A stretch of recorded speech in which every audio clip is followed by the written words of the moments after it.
कैसे हैं आप सब लोग? थोड़ी सी वाइब भी तो चेक हो जाए।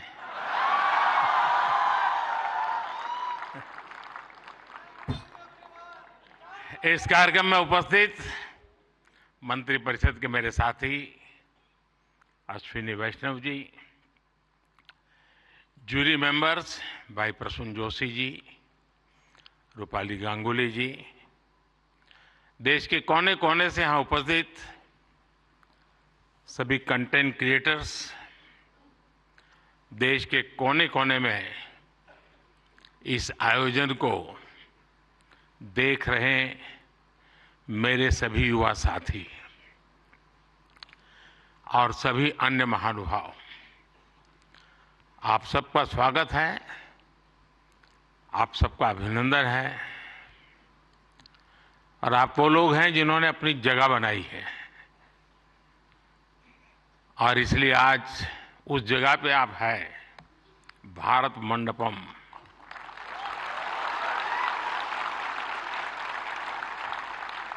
और बाहर सिंबल भी क्रिएटिविटी से जुड़ा हुआ है आते ही।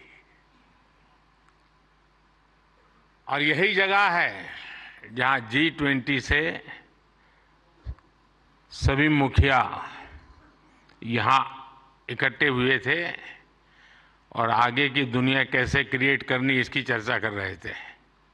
और आज आप लोग हैं जो भारत का भविष्य कैसे क्रिएट करना उसकी चर्चा करने के लिए आए हैं।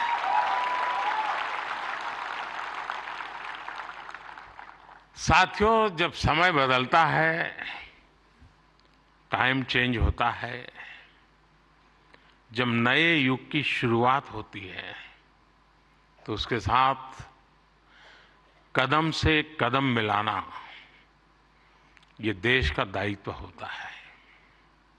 आज भारत मंडपम में देश अपने उस दायित्व को पूरा कर रहा है। पहले नेशनल क्रिएटर अवार्ड्स यानी पहला है, ये आयोजन नए दौर को समय से पहले पहचान देने का आयोजन है।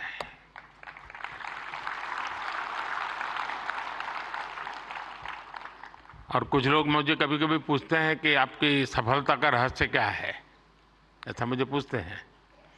मैं हर एक को जवाब नहीं देता हूं।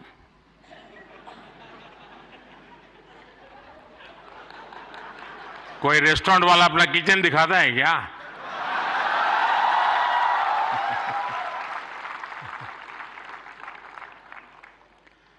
लेकिन आपको मैं बता देता हूं, ईश्वर कृपा है, मैं समय से पहले समय को भांप सकता हूं। और इसलिए ये पहला ऐसा अवार्ड है जो शायद आने वाले दिनों में बहुत प्रमुख स्थान लेने वाला है।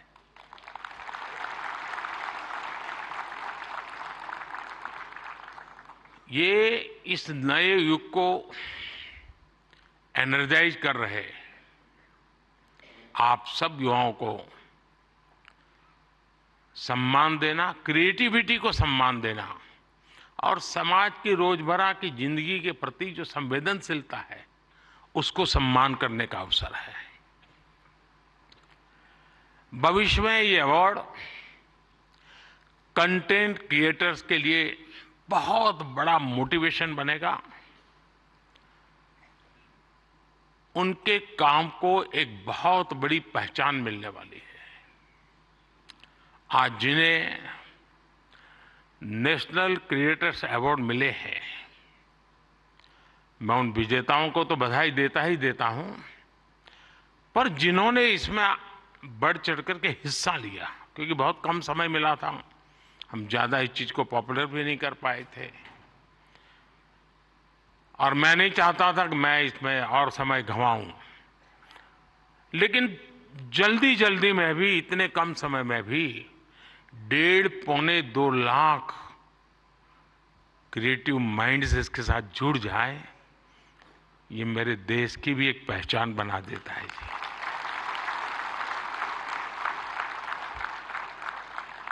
और साथियों, आज एक और पवित्र संयोग है।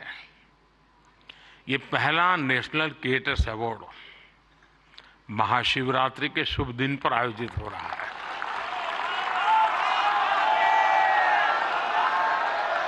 और मेरे काशी में तो शिव जी के बिना कुछ नहीं चलता है।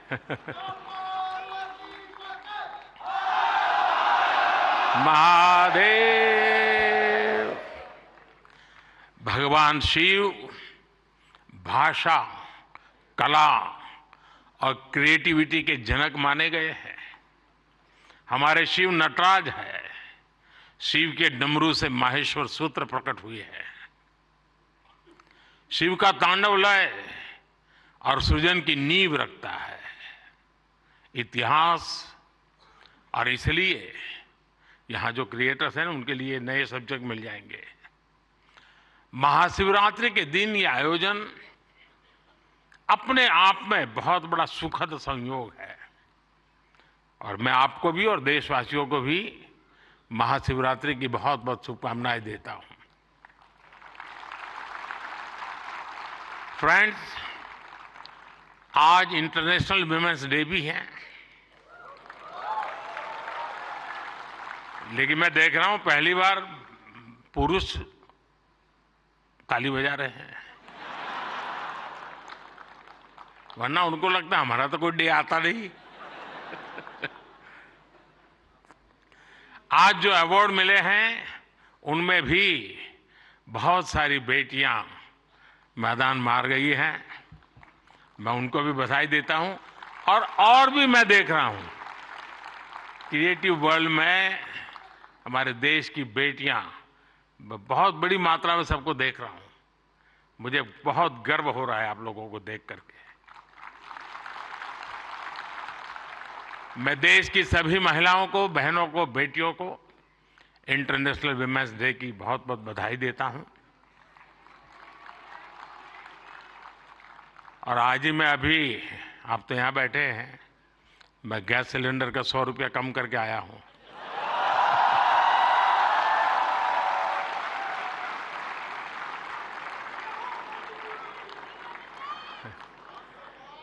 साथियों, किसी भी देश की जर्नी में किसी एक पॉलिसी डिसीजन या एक अभियान का कैसे मल्टीप्लायर इफेक्ट होता है, ये आप सबको देख करके पता चलता है।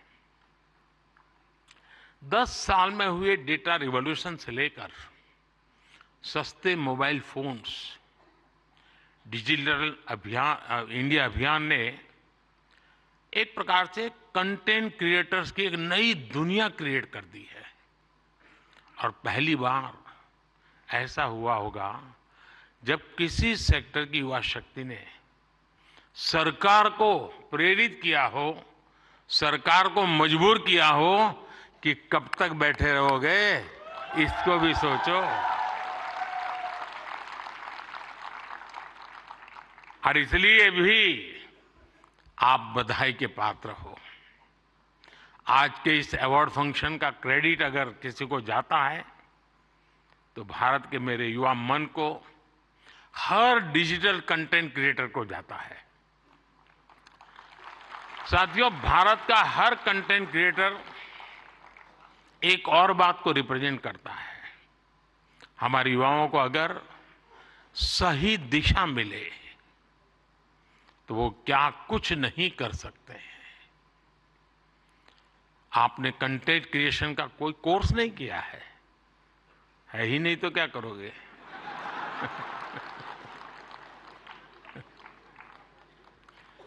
पढ़ाई के टाइम करियर सेलेक्ट करते हुए ये सोचा भी नहीं होगा कि हम कंटेंट क्रिएटर जैसा कुछ बनेंगे। लेकिन अपने भविष्य को पहचाना, फ्यूचर को देखा और ज्यादातर लोगों ने वन मैन आर्मी की तरह काम शुरू कर दिया। अब ये श्रद्धा को देखिए, खुद अपना मोबाइल लेकर के बैठ जाती है। अपने प्रोजेक्ट में आप ही राइटर, आप ही डायरेक्टर, आप ही प्रोड्यूसर, आप ही एडिटर, यानी आपको ही सब कुछ करना होता है। यानी एक प्रकार से इतनी टैलेंट एक जगह पे जमा हो जाए और फिर वो जब प्रकट हो तो उसका सामर्थ्य कितना हो सकता है अंदाज लगा सकते हैं। आपने आइडियाज गढ़े, इनोवेशन किए और उन्हें स्क्रीन पर जीवंत बनाया।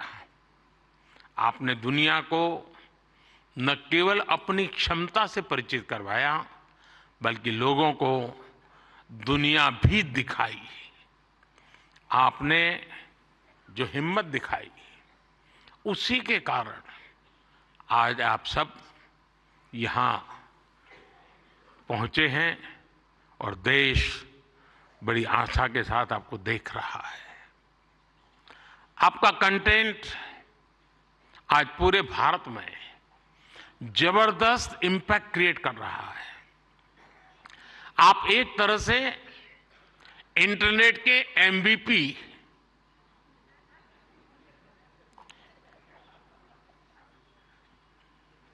ठीक है ना? थोड़ा दिमाग खपाओ, क्रिएटिविटी बताओ अपना। जब मैं आपको एमवीपी कहता हूं मतलब मोस्ट वैल्यूएबल पर्सन बन गए। साथियों, आप सभी जानते हैं कि जब कंटेंट और क्रिएटिविटी आपस में कोलैबोरेट करते हैं तो इससे एंगेजमेंट बढ़ती है। जब कंटेंट डिजिटल से कोलैब करता है तो ट्रांसफॉर्मेशन आता है। जब कंटेंट पर्पस से कोलैब करता है तो इससे इंपैक्ट दिखता है। और आज जब आप लोग यहां आए हैं तो मुझे भी बहुत सारे विषयों पर आप लोगों से कोलैब रिक्वेस्ट करनी है।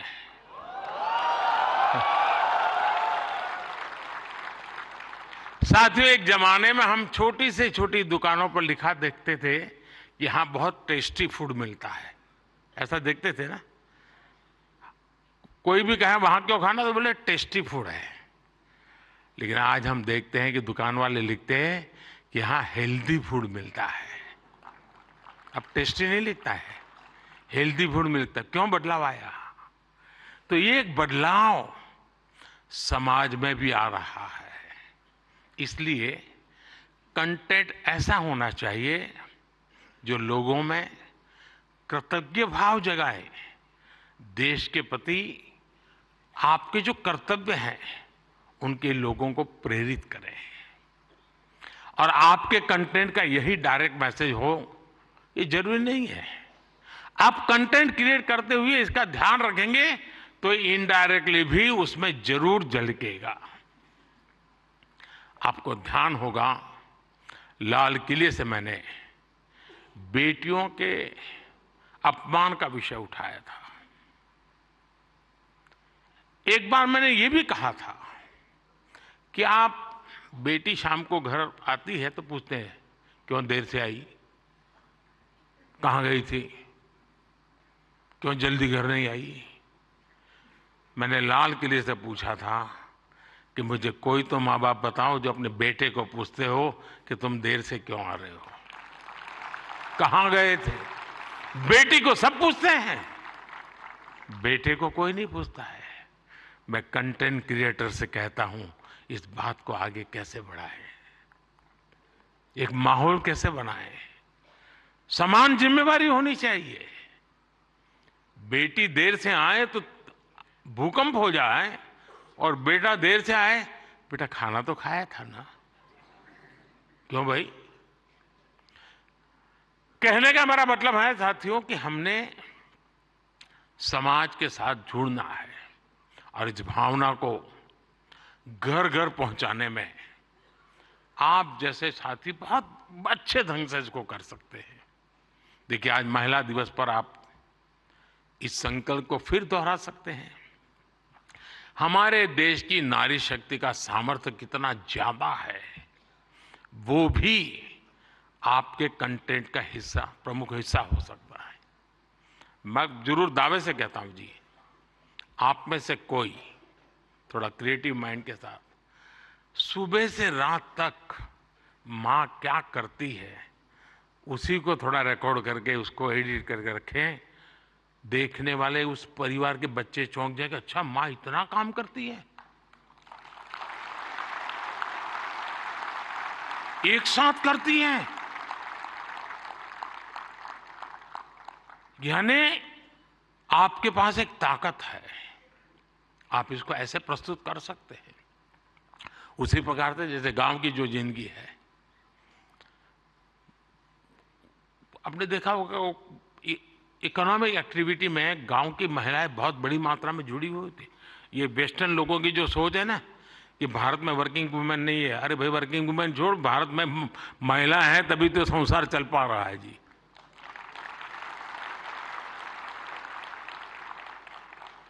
गांव में आप देखेंगे इतनी इकोनॉमिक एक्टिविटी हमारी माताएं बहनें करती है। अगर ट्राइबल बेल्ट में जाएंगे, पहाड़ों में जाएंगे, तो आपको मैक्सिमम इकोनॉमिक एक्टिविटी हमारी माताएं बहनें करती हैं जी।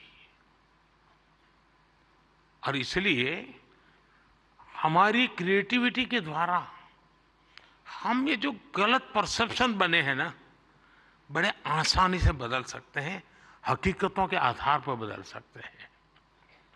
और मैं मानता हूं हम इसको करना चाहिए। अगर एक दिन की जीवन की सिर्फ साइकिल को हम दिखाएं तो पता चलेगा कि हमारे यहाँ पशुपालक हो, किसान महिला हो, मजदूरी करने वाली महिला हो, कैसे काम करती, कितनी मेहनत करती है। साथियों, स्वच्छ भारत की सफलता से आप सभी परिचित हैं और आपने उसमें सहयोग भी किया है, लेकिन ये तो निरंतर चलने वाला जन आंदोलन है। कहीं पर भी कोई सफाई की अच्छी चीज आती है, अब जैसे मैंने अभी एक रील देखा, कोई टाइगर पानी पीने जा रहा है और उसमें प्लास्टिक के बोतल देखता है, तो टाइगर मुंह से प्लास्टिक का बोतल उठाता है और कहीं पर जगह पे छोड़ने के लिए चला जा रहा है। अब इसका मतलब मोदी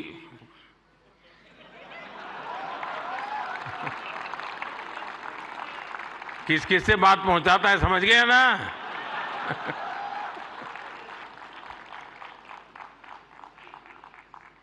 अब उसके माध्यम से आप भी पहुंचा सकते हैं। और इसलिए आप इस विषय पर भी लगातार कुछ न कुछ जरूर करते रहिए। एक अहम विषय भी मैं आपसे स्पर्श करना चाहता हूं दोस्तों। ये छोटी छोटी चीजें जो मेरे मन को छूती है, मेरा मन करता है कि क्रिएटिव माइंड के लोग हैं तो शायद मैं मन खोल करके बातें भी कर सकता हूं, मैं भाषण नहीं कर रहा मुझे। जैसे मेंटल हेल्थ, ये बहुत ही छूने वाला विषय जी। और वैसे तो डिजिटल प्लेटफॉर्म पर काफी कंटेंट हंसी मजाक से जुड़ा होता है, लेकिन कई अन्य गंभीर विषय भी होते हैं। मैं देखता हूं मेंटल हेल्थ को लेकर, बहुत बधाई हो आपको, बहुत बधाई हो, बहुत बधाई हो, बहुत बधाई हो। मैं नहीं कह रहा हूं नहीं बनाते हैं, मैंने बोला ही नहीं है जी, मैं ऐसी गलती नहीं कर सकता हूं।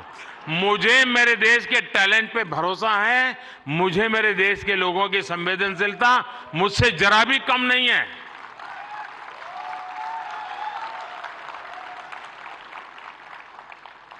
लेकिन ये ऐसे, और जो लोग इस प्रकार से सोचते हैं वो ज्यादा क्रिएटिव है, ऐसा मैं कह सकता हूं। क्योंकि मेंटल हेल्थ को लेकर काफी क्रिएटर्स बहुत अच्छा काम कर भी रहे हैं, लेकिन अभी हमें इस पर और ज्यादा काम करने की जरूरत है।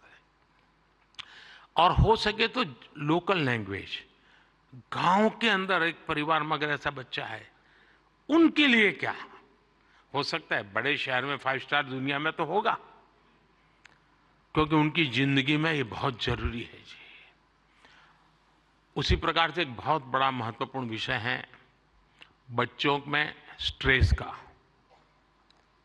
हमें पता नहीं होता है, पहले तो हमारा जॉइंट फैमिली होता था और बच्चे कभी दादी संभाल लेती थी, कभी दादा संभाल लेते थे, कभी नाना, कभी चाचा चाची, भाभी भाई। अब माइक्रो फैमिली है, दोनों लोग चले गए हैं, आया के पास बैठा है, पता नहीं उसको स्ट्रेस का क्या स्थिति है, कुछ पता नहीं है। अब जैसे एग्जाम का समय होता है, स्टूडेंट्स में रिजल्ट को लेकर के चिंता बहुत बढ़ जाती है, सांस फूलने लग जाती है।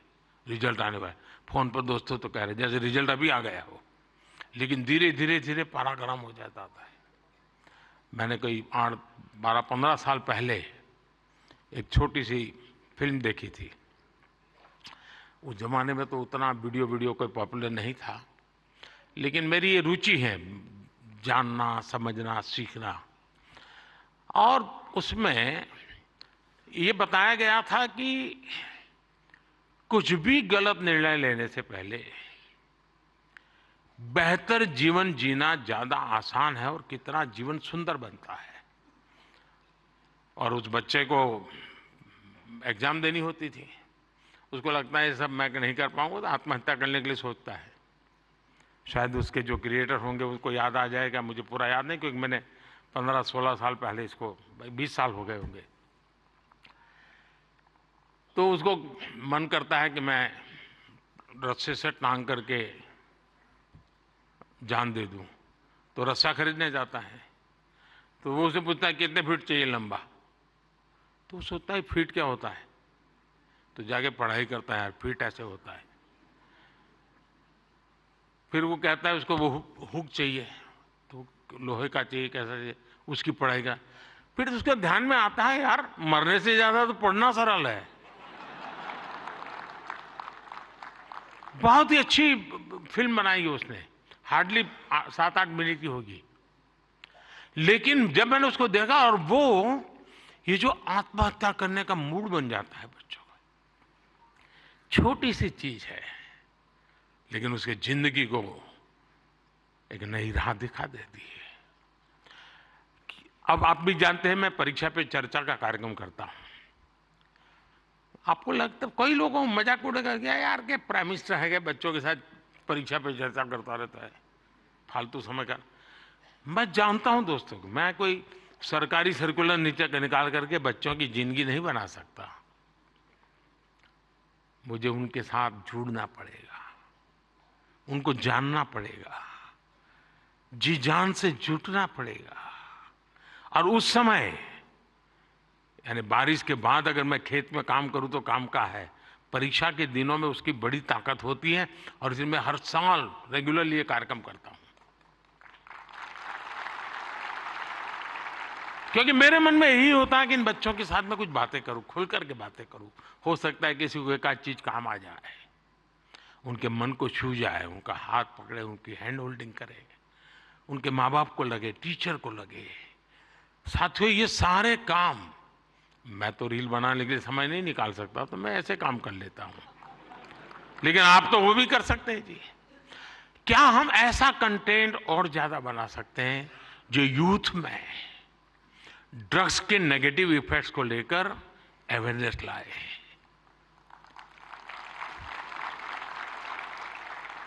हम बिल्कुल दावे से क्रिएटिव वे में समझा सकते हैं कि drugs is not a cool for youth.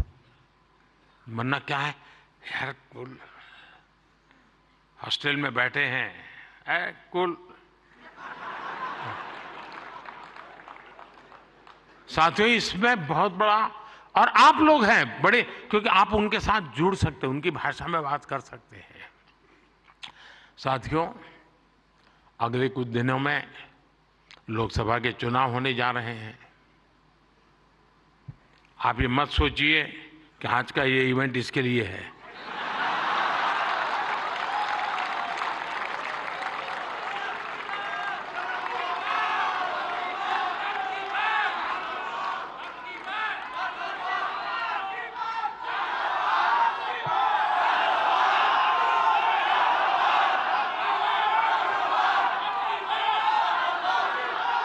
और मैं आपको गारंटी देता हूं कि हो सका तो नेक्स्ट शिवरात्रि पर भी, या तो डेट कोई और हो सकती है, या ऐसा कार्यक्रम मैं ही करूंगा।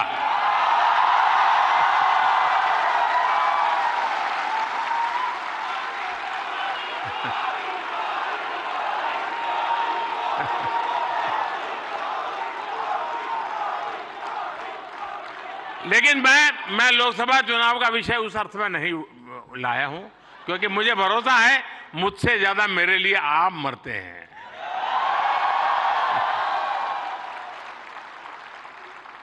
और आप मेरे लिए इसलिए मरते हैं क्योंकि मैं आपके लिए जीता हूं, और जो अपने लिए नहीं जीता है उसके लिए मरने वाले बहुत होते हैं जी।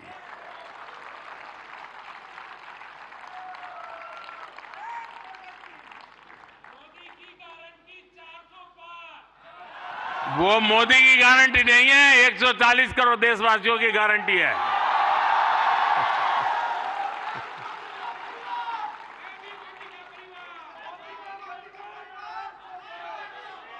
ये बात सही है, ये मेरा परिवार है। साथियों, मैं जो लोकसभा चुनाव की बात कर रहा था, और एक क्रिएटिव वर्ल्ड के लोग बहुत बड़ा काम कर सकते हैं। क्या हम ऐसा कुछ कर सकते हैं कि हमारे यूथ और खास करके हमारे फर्स्ट टाइम वोटर, उनको हम जागरूक करने के लिए क्या कर सकते हैं, और उसको पता हो कि वोट देना यानी किसी को जिताना हराने का काम नहीं है जी। वोट देने का मतलब है तुम इतने बड़े देश की निर्णय प्रक्रिया के हिस्सेदार बने हो, तुम देश का भविष्य बनाने वाले एक महत्वपूर्ण पार्टनर हो। ये उस तक पहुंचना जरूरी है जी। उसको कभी ये मत कहिए किसको वोट दो, लेकिन आप उसको जरूर कहिए कि वोट तो देना ही चाहिए। वो तय करेगा किसको देना किसको नहीं देना, वो तय करेगा, लेकिन वोट देना चाहिए, ये उसको जरूर कहना चाहिए। और मैं मानता हूं हमारे देश में, दुनिया के देश जहां जैसे जैसे समृद्धि बढ़ती गई, वोटिंग पैटर्न घटती गई। दुनिया में देश समृद्ध हुए, लेकिन अलग अलग व्यवस्थाओं ने समृद्धि तक ले गए और बाद में लोकतंत्र की दिशा में गए। भारत 100% लोकतंत्र के ही अधिष्ठान को लेकर के समृद्ध राष्ट्र बनने के सपने को लेकर के चला है, और दुनिया के लिए मॉडल बनने वाला है जी। ये दुनिया के लिए बहुत बड़ा मॉडल बनने वाला है, लेकिन उसमें मुझे मेरे देश के नौजवानों की भागीदारी चाहिए। 18, 19, 20, 21 साल के जैसे साथियों, हम अपने आसपास देखते हैं कि जो दिव्यांगजन होते हैं, स्पेशली एबल्ड होते हैं, उसमें बहुत प्रतिभा होती है, टैलेंट होता है। आप उनके लिए भी एक बड़ा माध्यम बन सकते हैं, उन्हें सपोर्ट कर सकते हैं। हमारे दिव्यांगजनों में जो इनहेरेंट ताकत होती है, उसे बाहर लाने की आवश्यकता है। उसे भी सोशल मीडिया की शक्ति से जोड़ने की जरूरत है। साथियों, एक और विषय है भारत का इन्फ्लुएंस, भारत के बाहर और ज्यादा बढ़ाने का। आज दुनिया में आप में से जो भी परिचित होंगे विश्व के साथ, आज भारत का तिरंगे का बहुत आन बान शान है, भारत के पासपोर्ट की आन बान शान है कि नहीं है? है ना? आपने देखा होगा यूक्रेन से बच्चे जब निकल रहे थे, तिरंगा झंडा दिखा दिया, काम चल जाता था जी।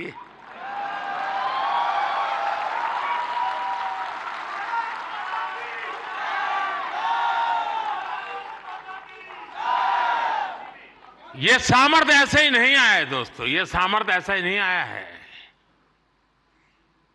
इसके पीछे एक मिशन बोर्ड में तपस्या की गई है। दुनिया में आज वातावरण बदला है, लेकिन उसको और अधिक, आज भी दुनिया में कुछ परसेप्शन ऐसे ही है हमारे लिए, हम उसको बदल सकते हैं क्या? और मैं मानता हूं, मुझे याद है मैं एक बार किसी एक देश में गया था, तो एक इंटरप्रेटर मेरे साथ था। तो परिचय वो कंप्यूटर इंजीनियर था, तो उस सरकार में काम करता था। तो मेरी मदद की उसने, 3-4 दिन मेरे साथ था वो, तो परिचय हो गया। तो आखिर में उसने कहा, साहब आपको बुरा न लगे तो एक सवाल पूछना चाहता हूँ। मैंने कहा क्या? नहीं सबको आपको बुरा नहीं लगेगा ना? मैं कहा नहीं दोस्त, 3-4 दिन से आप देख रहे हो, बुरा लगने का सवाल नहीं, आप जरूर पूछिए। नहीं रहने दो साहब, नहीं पूछता हूँ। नहीं मैंने कहा पूछो यार। उसने कहा साहब क्या अभी भी आपके देश में सांप सपेरे जादू टोना यही होता है क्या? ये मुझे पूछा गया सवाल था जी। मैंने कहा देख दोस्त, हमारे लोग तो उस जमाने में तो बड़े ताकतवर थे, तो सांप बाप उनके लिए बड़ा बाएं हाथ का खेल था। अब मैंने कहा हमारी ताकत बहुत कम हो गई है, और धीरे धीरे करके मैंने कहा वो माउस पे आ गए हैं। लेकिन मैंने कहा वो माउस से पूरी दुनिया को हिलाते हैं। साथियों, मेरे देश का ये जो सामर्थ्य है ना, इस सामर्थ्य को हम आज अगर विदेश में बैठे किसी शख्स को, मैं समझता हूं हमारे सामर्थ्य से आकर्षित करें, उनको लाने की दिशा में हमारा काम हो, हम अपने कंटेंट को ऐसा क्रिएट कर सकते हैं। आप पूरी दुनिया में भारत के डिजिटल एम्बेसडर्स हैं दोस्तों, और मैं मानता हूं ये बहुत बड़ी ताकत है। आप फ्रिक्शन ऑफ सेकंड दुनिया में पहुंच सकते हैं। आप वोकल फॉर लोकल के ब्रांड एम्बेसडर्स हैं। मैं कल श्रीनगर में गया था, तो एक नौजवान से मेरी बातचीत हो रही थी। मैं हैरान हूं, जो वो सिर्फ शहद का काम करता है, मधुमक्खी पालन का काम करता है, और आज ग्लोबली उसने अपनी एक ब्रांड पहुंचा दी है जी, जस्ट डिजिटल वर्ल्ड के माध्यम से। और इसलिए साथियों, आइए हम एक साथ मिलकर एक क्रिएट ऑन इंडिया मूवमेंट, मैं बहुत जिम्मेवारी के साथ आप लोगों से अपेक्षा कर रहा हूं, क्रिएट ऑन इंडिया मूवमेंट की शुरुआत करें।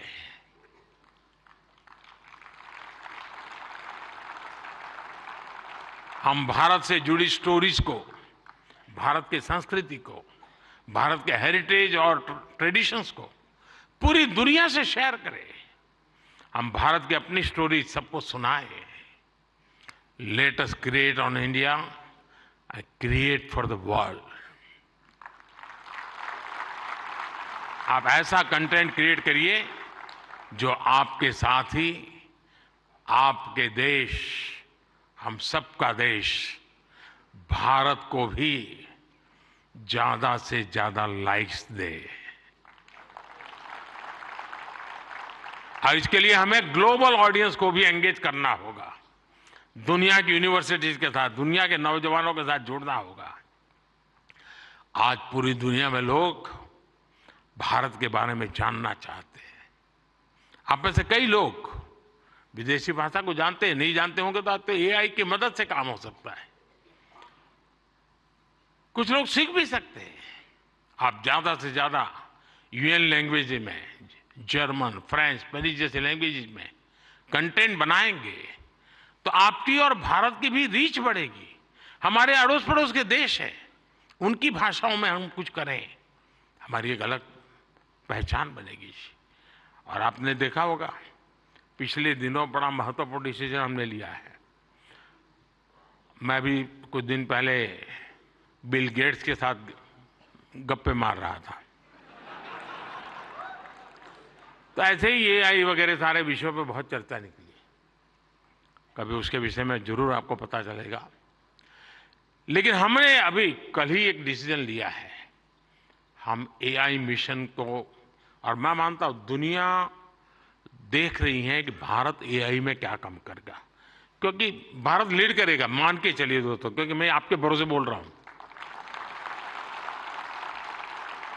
उसी प्रकार से आपने देखा होगा सेमीकंडक्टर, जिस प्रकार से भारत सेमीकंडक्टर की दुनिया में आगे बढ़ रहा है, और मैं बताता हूं कि हम 2G 4G वगैरह में बहुत पीछे रह गए, 5G में हमने लीड कर लिया। वैसा ही हम बहुत तेजी से सेमीकंडक्टर की दुनिया में हम दुनिया में अपनी जगह बना लेंगे दोस्तों, और देखते ही देखते हम छा जाएंगे। और ये मोदी के कारण नहीं, मेरे देश के नौजवानों के कारण, मेरे देश के टैलेंट के कारण। इतना सामर्थ्य है। मोदी तो सिर्फ अवसर देता है, रास्ते से कांटे हटा देता है, ताकि मेरा देश का नौजवान तेज गति से आगे बढ़ चले। और इसलिए मैं चाहता हूं, जैसे हमारे पड़ोस के देश है, उनकी भाषा है, उनके साथ उनकी सोच समझ के अनुकूल हम जितनी चीजें पहुंचाएंगे, मैं समझता हूं हमारा नाता और जुड़ेगा। हमें अपना विस्तार करना है, अपना प्रभाव पैदा करना है दोस्तों, और ये क्रिएटिव वर्ल्ड बहुत अच्छी तरह कर सकता है। और एआई की ताकत आप जानते हैं, आजकल देखा होगा, मैं अभी जो आपसे बात कर रहा हूं, कुछ ही समय में वो आपको हिंदुस्तान की 8-10 लैंग्वेजेज में ये मेरी सारी बातें आपको मिल जाएगी, क्योंकि मैं एआई का उपयोग करता हूं। आपके साथ अगर यहाँ आते जाते मेरा फोटो निकल गया, तो आप एआई के माध्यम से वो फोटो अपनी कलेक्ट कर सकते हैं। नमो ऐप पर जाएंगे, फोटो बूथ पे चले जाएंगे, आराम से आपको मिल जाएगी मेरी फोटो। आज से 5 साल पहले कहीं मिल गए होंगे, एक कोने में मुझे देख रहे, आपकी एक आंख फोटो में आई है, तो भी वो आपको खींच करके ले आएगा वहां। ये एआई की ताकत है, हमारे देश के नौजवानों की ताकत है। और इसलिए मैं कहता हूं सबको कि भारत के पास ये सामर्थ्य है, हम इस सामर्थ्य को लेकर के आगे जाना चाहता है, और नेशनल इंटरनेशनल लेवल पर भारत की एक छवि नई ऊंचाई पर ले जाने का काम हम अपनी इस क्रिएटिविटी से कर सकते हैं। एक फूड क्रिएटर किसी को मुंबई के बड़ा पाव की मशहूर दुकान तक पहुंचा सकता है। एक फैशन डिजाइनर दुनिया भर को ये बता सकता है कि भारत के कलाकारों की खूबी क्या होती है। एक टैग क्रिएटर पूरी दुनिया को बता सकता है कि मेक इन इंडिया से हम क्या बना रहे हैं और भारत में इनोवेशन कैसे बढ़ रहा है। एक गांव में बैठा ट्रैवल ब्लॉगर भी विदेश में बैठे किसी व्यक्ति को अपने वीडियो से हिंदुस्तान की यात्रा के लिए मोटिवेट कर सकता है। हमारे भारत में तो इतने अलग अलग तरह के मेले होते हैं, हर एक पर्व में अपनी एक स्टोरी होती है और दुनिया उसे जानना चाहती है। जो लोग भारत को जानना चाहते हैं, भारत के कोने कोने को जानना चाहते हैं, उनकी भी आप बहुत मदद कर सकते हैं। साथियों, इन सारे प्रयासों में आपकी स्टाइल, आपका प्रेजेंटेशन, आपका प्रोडक्ट, आपके फैक्ट्स, अगर मैं मानता हूं हकीकतों विषय में कॉम्प्रोमाइज कभी मत कीजिए। आप देखिए, एक यूनिक अंदाज में आप जाएंगे। अब देखिए, आर्टिफैक्ट्स तो बहुत होते हैं, आर्कियोलॉजी वाले ने बहुत चीजें निकाली होती है, लेकिन जो म्यूजियोलॉजी जानता है ना, वो जब उसको बनाता है, रखता है, तो हम उस युग में पहुंच जाते हैं। 300 साल पुरानी चीज देखते हैं तो लगता है कि मैं उस समय जी रहा हूं। क्रिएटिविटी की ये ताकत होती है दोस्तों, और मैं चाहता हूं कि मेरे देश के भीतर वो क्रिएटिविटी है जो मेरे देश का भाग्य बदलने के लिए एक बहुत बड़ा कैटलिक एजेंट बन सकता है। और इसी भावना से मैं आज आप सबको मिला, आप सबको बुलाया। आप बहुत ही कम नोटिस से आए, आपने कुछ करके दिखाया है।